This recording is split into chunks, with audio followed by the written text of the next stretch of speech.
दोस्तों नमस्कार, आप सभी का एक बार फिर से स्वागत है आपके अपने YouTube channel Bhojpuri store channel में। मैं हूं रविंद्र और जिस गाने का आप लोगों को इंतज़ार था वो घड़ी समाप्त हो चुकी है और आ रहा है धमाकेदार वीडियो क्वालिटी के साथ एक नया होली सॉन्ग। जी हां दोस्तों, जिसका पहली झलक आप लोगों के बीच सारेगामा हम भोजपुरी के यूट्यूब चैनल के माध्यम से रिलीज़ कर दिया गया है।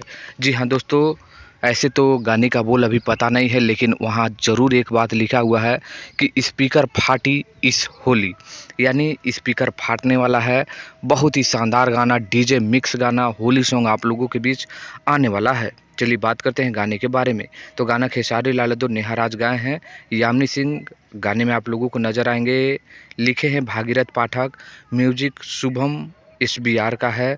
तो एकदम बवाल है, सुपर डुपर हिट है।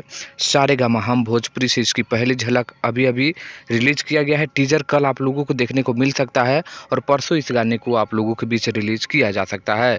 तो जाकर देखिए पहली झलक, देख लिए तो कमेंट करिए कि कैसा लगा। चलिए मिलते हैं इसी कोई नए वीडियो में। देखते रहिए भोजपुरी स्टोर चैनल। धन्यवाद दोस्तों।